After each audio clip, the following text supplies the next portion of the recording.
আসসালামু আলাইকুম, কি অবস্থা সবার। আজকে আপনাদের মাঝে আমি অসাধারণ ডিজাইনের কিন্তু নকশিকাঁথার ডিজাইন দেখাবো। তো আপনারা সবাই পুরো ভিডিওটি মনোযোগ সহকারে স্কিপ না করে দেখতে থাকুন এই চমৎকার ডিজাইনটা। তো স্ক্রিনে যে কাঁথাটি দেখতে পাচ্ছেন এটা কিন্তু বালিশের ঢাকনা। তো এখন কিন্তু বালিশের ঢাকনা সেলাই করা সচরাচর অনেকটাই কমে গেছে। তো গ্রামে কিছুটা দেখা যায় যে বালিশের ঢাকনা কিন্তু সেলাই করা হচ্ছে। বালিশের ঢাকনা বলতে বালিশের উপরে যে কাঁথাটি বিছানো হয় সেটাকে কিন্তু বালিশের ঢাকনা বলে। তো আমাদের এলাকায় কিছু কিছু মানুষ এরকম সুন্দর সুন্দর ডিজাইনের বালিশের ঢাকনা কিন্তু সেলাই করে থাকে। তো আপনারাও যদি এরকম সুন্দর ডিজাইনের নকশি কাঁথাটি সেলাই শিখতে চান, অবশ্যই আমার চ্যানেলটি সাবস্ক্রাইব করে আমার ভিডিওগুলো দেখতে থাকুন। তো এই ডিজাইনটা আমার চাচিমা করেছে। তো এই ডিজাইনটা কিন্তু আপনারা দেখতেই পাচ্ছেন কতটা সুন্দর লাগছে।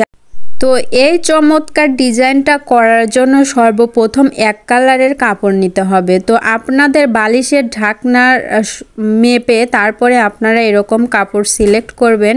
আপনারা যে কোনো কালারের নিতে পারেন, এক কালার হলেই কিন্তু হবে। তো এক একজন সাদা কালার নেয়, এক একজন লাল, খয়েরি, বিভিন্ন কালারের কিন্তু ডিজাইন করে।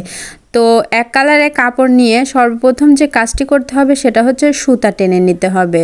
তো সুতা কিভাবে টেনে নিতে হয় আপনারা দেখতে চাইলে অবশ্যই কমেন্টে জানিয়ে দিবেন, আমি আপনাদের মাঝে সুতা টানার একটি ভিডিও শেয়ার করব। সুতা টেনে তারপরে কিন্তু গুনে গুনে এই ডিজাইনটা করতে হবে। তো একটা ফুল উঠালেই কিন্তু সম্পূর্ণটা আপনারা সেলাই করতে পারবেন। তো এই ডিজাইনটা আপনাদের মাঝে আজকে আমি দেখাচ্ছি।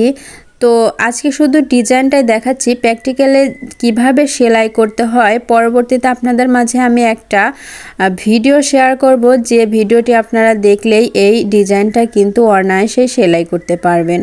তো আমি এই কাঁথার বিস্তারিত কিছু কথা বলবো, তো আপনাদের যাতে আইডিয়া আসে।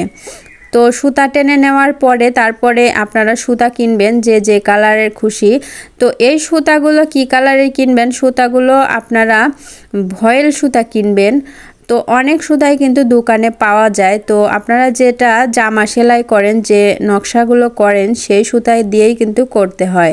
দোকানে গিয়ে ভয়েল সুতা বললেই কিন্তু এই সুতাগুলো দিয়ে দিবে, আপনাদের কালার চুজ করে আপনারা সেলাই করতে পারবেন। আর আপনারা এই কাঁথাটি কিন্তু সেলাই করতে একদমই সহজ এবং অল্প সময়ে কিন্তু হয়ে যায়। এই কাঁথাটি কিন্তু বেশ কিছুদিন ব্যবহার করার পরে কিন্তু ভিডিও করা হয়েছে, এজন্য কিন্তু সুতাগুলো কেমন দেখতে পাচ্ছেন এলোমেলো। আর এরকম ডিজাইন, শুধু এরকম ডিজাইন না, আরও অনেক ডিজাইন আছে যেগুলো আমি আপনাদের মাঝে দেখাবো, যে কোন ডিজাইনটা আপনারা সেলাই শিখতে চান। তো আপনাদের উপর ভিত্তি করে কিন্তু আমি পরবর্তীতে সেলাইয়ের টিউটোরিয়াল শেয়ার করব। তো আরেকটি কথা আপনাদের কাছে আমার আরেকটি রিকোয়েস্ট, সেটা হলো যারা এখন পর্যন্ত আমার চ্যানেলটি সাবস্ক্রাইব করেন নাই, দয়া করে আমার চ্যানেলটি সাবস্ক্রাইব করতে কিন্তু একদমই ভুলবেন না। এই ডিজাইনটাকে আমাদের এলাকায় ভারজ্য বলে।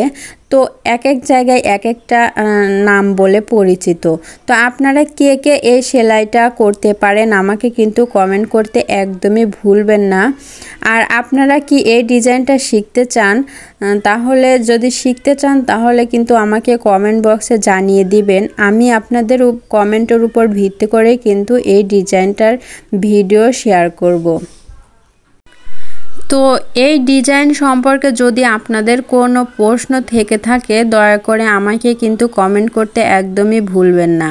আর এই যে দেখতে পাচ্ছেন নিচ পাশে কতটা সুন্দর লাগছে, উপর পাশে এবং নিচ পাশে কিন্তু দেখতে অনেক সুন্দর লাগছে। নিচ পাশে কিন্তু একদমই ফুলের মতো সাইজ চলে আসছে, যেটা মনে হচ্ছে নিচ পাশ কি উপর পাশ বোঝাই যাচ্ছে না। তো দুই পাশে কিন্তু দেখতে অনেক অনেক সুন্দর লাগছে।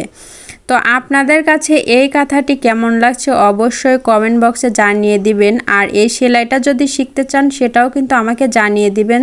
আপনাদের কমেন্টের উপর ভিত্তি করে আমি খুব শীঘ্রই এই ডিজাইনটা আর ভিডিও আমি শেয়ার করব। তো আজকে এ পর্যন্ত, আপনারা সবাই ভালো থাকবেন, সুস্থ থাকবেন। আল্লাহ হাফেজ।